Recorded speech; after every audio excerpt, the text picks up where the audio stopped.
আসসালামু আলাইকুম। কেমন আছেন সবাই? আশা রাখছি আপনারা সবাই ভালো আছেন। আল্লাহর অশেষ মেহেরবানিতে আপনাদের সকলের দোয়ায় আমরাও ভালো আছি আলহামদুলিল্লাহ। নতুন আরেকটা ব্লগে আপনাদের সবাইকে আমন্ত্রণ। এটা ব্লগ রান্না দুটো মিলিয়ে আমি ভিডিওটা করেছি।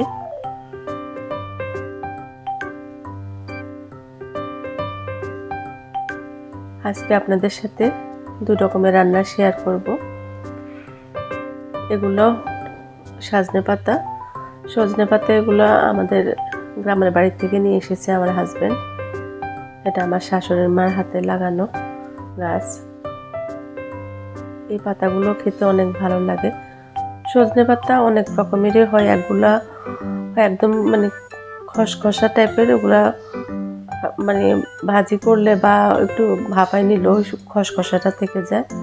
কিন্তু এই পাতাগুলো খুবই নরম, এগুলারকে একটু টেলে নিলেও ভালো লাগে খেতে। আমার শাশুড়ি মায়ের হাতের অনেক রকমের গাছ আছে, কিন্তু এই গাছটির সজনে পাতাটা অনেক ভালো ওনার গাছের। যতবারই আমাদের গ্রামের বাড়িতে যাওয়া হয় চেষ্টা করি এটা নিয়ে আসার জন্য। আজকে একদম ডাইনিং রুমে বসেছে, এত গরম। ওখানে রান্নাঘরের বারান্দায় বসে যে সবজিগুলো কাটবো বা এই পাতাগুলো বাছবো ওই উপায় নেই। আমি ডাইনিং স্পেসে বসে এগুলো ঠিক করতেছি, পরিষ্কার করতেছি, পাতাগুলো নিচ্ছে। এভাবে করে নেওয়ার পরও এগুলার আবার ছোট ছোট ডাল থাকে, এগুলাকে ফেলে দিতে হয় আর ভালো মতো পরিষ্কার করে দেখতে হয় যে পোকা আছে কিনা। পোকা থাকে না, তারপরও একটু দেখে নেওয়াই তো ভালো। গ্রামের বাড়িতে আমাদের খুব কম যাওয়া হয়, সবাই আমরা ঢাকায় সেটেল, শ্বশুর বাড়ি বাবার বাড়ি।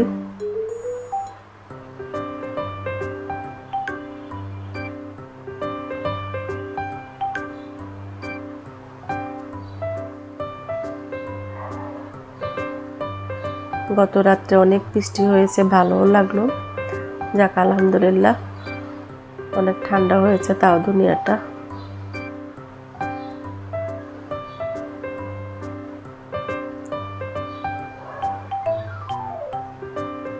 এই ছোট ছোট ঢালগুলো ফেলে দিতে হয়।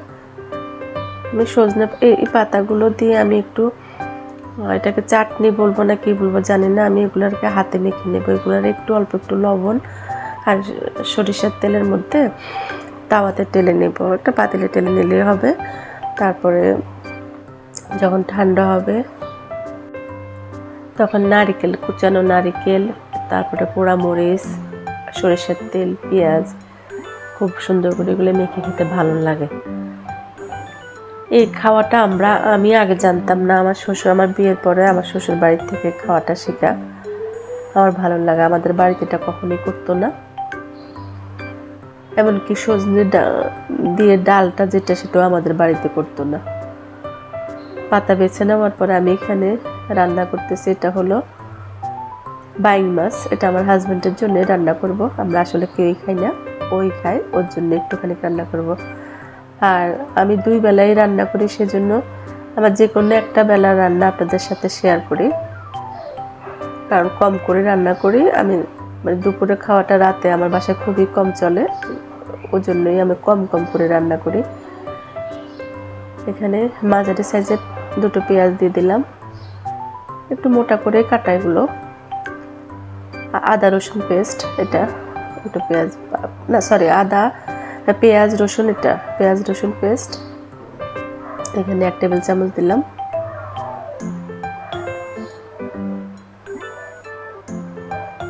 এই রান্নাগুলো সবাই জানেন, তারপরে একটু শেয়ার করছি।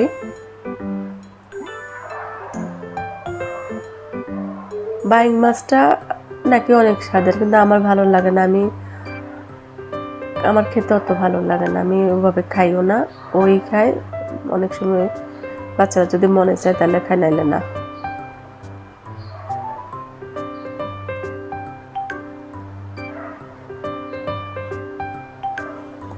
এখানে হলুদ দিলাম, 1 চামচ, তারপর এর আগে দিয়েছি মরিচের গুঁড়ো 1 চামচ, এখন হলুদের গুঁড়ো 1 চামচ, আর লবণটা স্বাদ অনুযায়ী।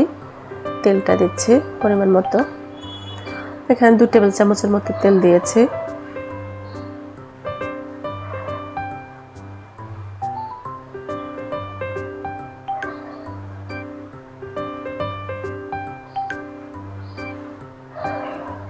আপনারা কারা কারা এভাবে রান্না করে খান জানাবেন। এগুলোকে একটু হাত দিয়ে মেখে নিচ্ছি। আমি বেশিরভাগ রান্নাটাকে আগে একটু মেখে, মানে এই টাইপের রান্নাগুলোকে আমি একটু মেরিনেট করে রাখার চেষ্টা করি, আমার কাছে ভালো লাগে, খেতেও ভালো লাগে। এই যে মাছের ভিতরে ডিম হয়েছে,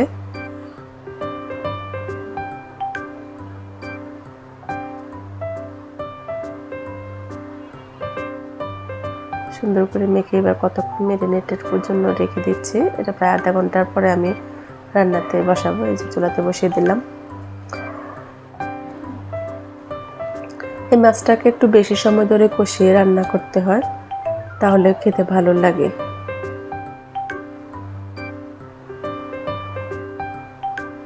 অল্প একটু পানি দিয়ে দিলাম মাছটা কষানোর জন্য।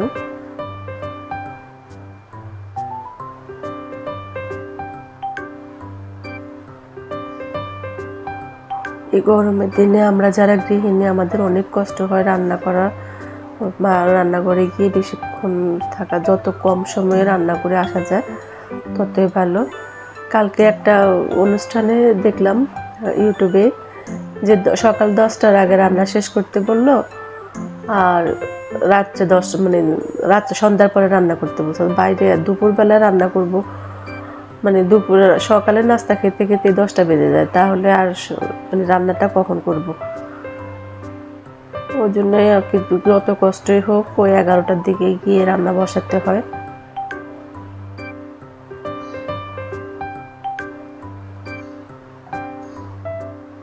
আমার তো শুধু একা কষ্ট না, আমরা যারা সবাই রান্না করি সবারই এরকমই কষ্ট হয়।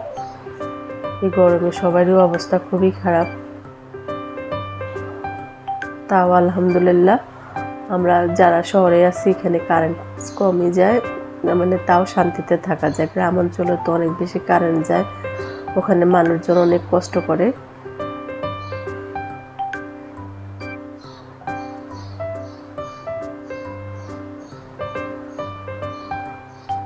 খুব সুন্দর করে এগুলাকে কষিয়ে নিতে হয়। আর যে মাছগুলো মানে এই টাইপের মাছ, এটা তারপর হলো শোল মাছ, এগুলাকে একটু ভালো করে কষাতে হয়, না হলে এগুলো খেতে ভালো লাগে না। আমার হাজবেন্ডের এই টাইপের মাছগুলো বেশি পছন্দ, শোল, তারপর বাইং, শিং, এগুলো খুব পছন্দ করে, ছোট মাছ। আমার রান্না ওর জন্য এগুলো বেশি করতে হয়। আমরা মানুষ 4-5 জন ঘরে, আমাদের 4-5 জনের এক একজনের এক এক রকম পছন্দ। সবগুলোই আমাকে মেনটেন করে করতে হয়, চলতে হয়।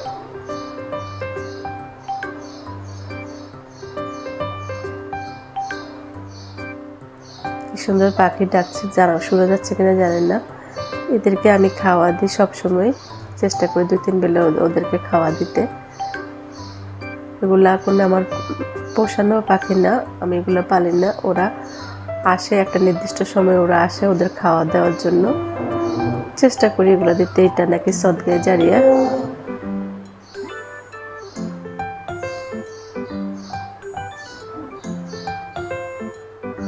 আমার ইসলামিক ভিডিওগুলো আপনারা অবশ্যই দেখবেন।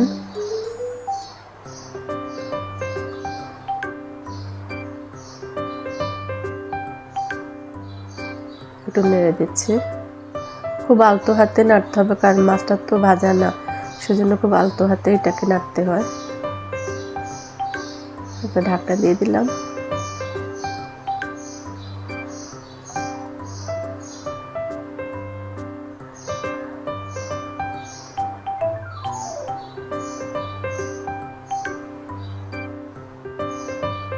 আমি আপনাদেরকে ওভাবে রান্না যে মানে দেখাবো বা শেখাবো, ওরকম কোনো কিছুই না।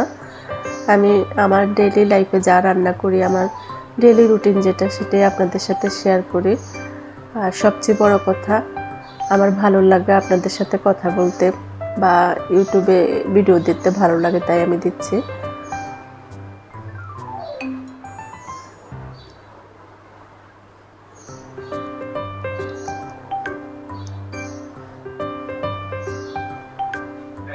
একটুখানি নেড়ে দিচ্ছি।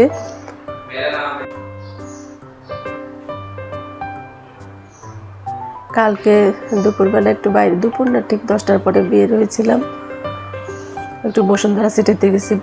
এত গরম, মানে আসা যাওয়ার পথে আমি পুরো কাইল হয়ে গেছি। আমার বাসা বসুন্ধরা থেকে অনেক দূরে, কিন্তু এত গরম, বাবারে বাবা, যে পরিমাণে মানে গরম। আর রোড এত সুন্দর ফ্রি, মনে হয় যেন ঈদের ছুটিতে মানুষ সব বাড়িতে, গরমে কেউ বের হয় না, আমার মতো পাগলে বের হয়েছে। একটু কাজ ছিল বসুন্ধরাতে, তাই গেলাম। তবে একটা জিনিস ভালো লাগলো, মানে আমার এই প্রথম দেখা বাংলাদেশে, সেটা হলো ওরা গাড়ি থামিয়ে জুস দিচ্ছে, পরে আমি নিলাম, ড্রাইভারের নিল, ভালো লাগলো।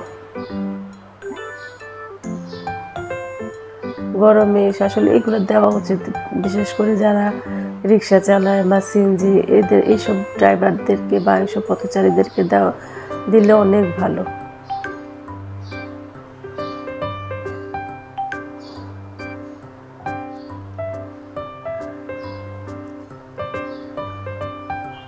আমি আজকে দুটো রান্না শেয়ার করবো, এটা একটা, আরেকটা হলো বরবটি সাথে ঢেঁড়স দিয়ে একটা তরকারি, ওই যে বললাম হজবরলি। তবে সবজি পরিমাণটা বেশি খাওয়া ভালো এই গরমে, যত মানে সবজিটা খেলে শরীরের জন্য ভালো। আর সবসময় চেষ্টা করবেন কম মশলা জাতীয় জিনিস খেতে, আর ভুনা জিনিসটা কম খাওয়া ভালো। কিন্তু আমি এটাকেও আমি একটু পাতলা করে ঝোলটাই করব, কারণ এই মাছটা যদি আমি একটু বেশি ঝোল করে রান্না করি তাহলে খেতে ভালো লাগবে না, তাই একটু পাতলা করে ঝোল করে রান্না করব।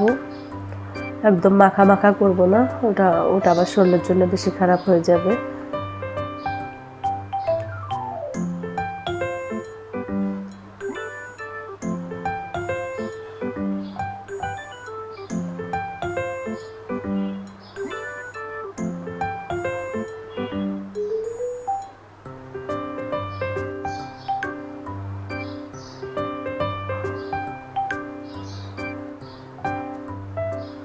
সারাদিনের ব্লগ অনেকে কমেন্ট করে না আমার সারাদিনের ব্লগ হিসাবে দেওয়ার জন্য। আসলে ব্লগ হিসাবে ওভাবে দিতে আমি চাই না, কারণ নিজেকে সামনে আনা আমার ভালো লাগে না।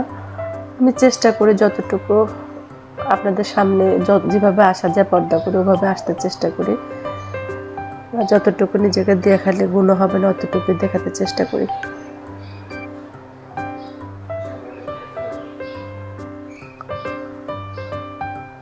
একটু নিচে লেগে গিয়েছে তরকারিটা।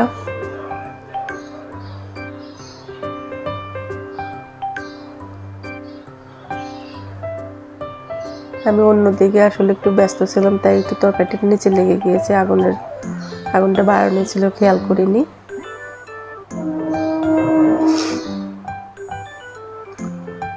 একটু পানি দিয়ে দিলাম, এবার শেষ পানিটা এটা দেওয়ার পর আর পানি ইউজ করবো না। এটা যখন কমে আসবে তখন রান্নাটা শেষ হয়ে যাবে।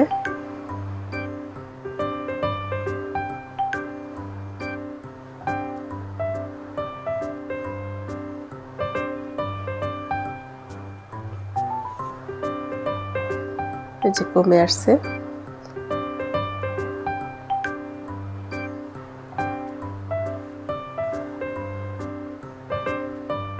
আমি চেষ্টা করি সবসময় আমার বাচ্চাদের, আমার হাজব্যান্ডের পছন্দের জিনিসগুলো রান্না করতে, বা ওরা কীভাবে খেতে চায় ওভাবে রান্না করতে। সবসময়টা আমি না, আমার সব মেয়েরাই জিনিসটাই চেষ্টা করে যে তাদের পরিবারের লোকজনের পছন্দের কীভাবে খায় বা কীভাবে খেতে চায় ওভাবে রান্না করে দেয়।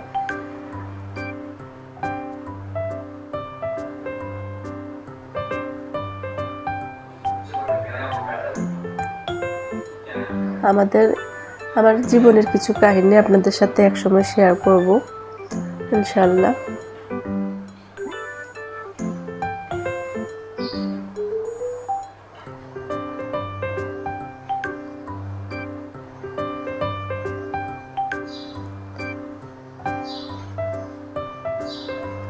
এই রান্নাটা হতে বেশি সময় লাগেনি, এটা প্রায় 20-25 মিনিট লেগেছে, কারণ মাছটাকে কয়েকবারে পানি দিয়ে কষিয়েছে, সেটা আপনাদের সাথে আর ওভাবে শেয়ার করা হয়নি। এই মাছগুলো একটু বেশি অল্প মানে পানি দিয়ে কয়েকবার কষালে মাছটা খেতে বেশি ভালো লাগে।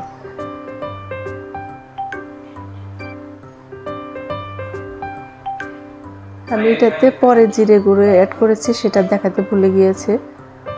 প্রথমে অ্যাড করিনি, প্রথমে আমার কাছে আসলে মানে আমার হাতের কাছে ছিল না, পরে আমার মনে হলো যে জিরেটা দেওয়া হয়নি, পরে আবার একটু জিরে গুঁড়ো অ্যাড করেছি।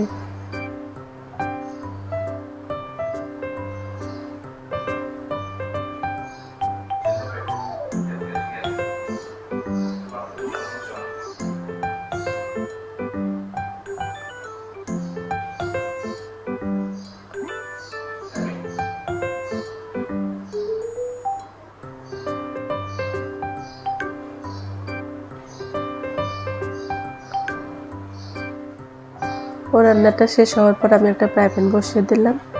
এখানে রুই মাছের কয়েক টুকরো, এগুলোকে আমি একটু হালকা ভেজে নেব। আমি বরবটি আর ঢেঁড়স রান্না করব, সেজন্য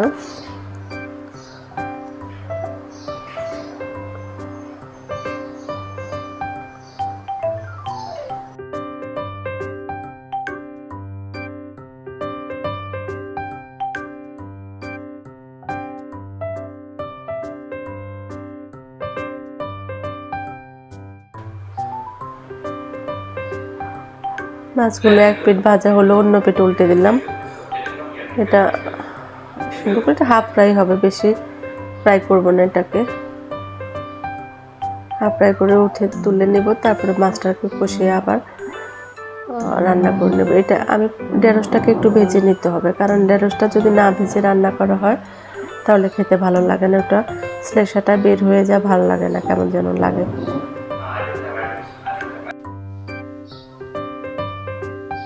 আমি আপনাদেরকে আগেও বলেছি, আমি ইসলামিক ভিডিও আপনাদের সাথে ইনশাআল্লাহ মাসে 4-5টা শেয়ার করব, সবাই দেখবেন। মাছগুলো ভেজে নেওয়ার পরে তুলে নিলাম।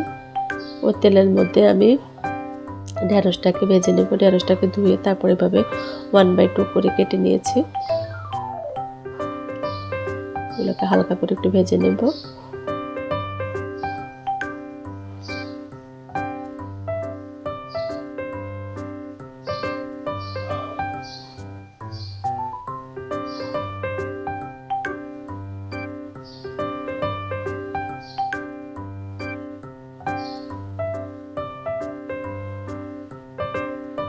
এই রান্নাগুলো করতে খুবই কম সময় লাগে, আর গরমে এই সবজিগুলো বেশি বেশি খাবেন, শরীরের জন্য অনেক উপকারী। একটু হলুদের গুঁড়ো দিয়ে দিলাম, অল্প একটু লবণ অ্যাড করব।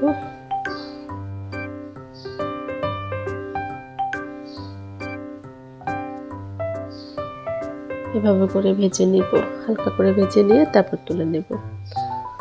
এই রান্নাটা আপনারা দেখতে থাকুন, আমি আর বেশিক্ষণ কথা বলবো না। সবাই ভালোবেসে ভিডিওটা শেষ করবেন। সবাই ভালো থাকবেন। ইনশাআল্লাহ আগামী দিন নতুন একটা ভিডিও নিয়ে আপনাদের সাথে হাজির হব। আমি লিপি। আল্লাহ হাফেজ।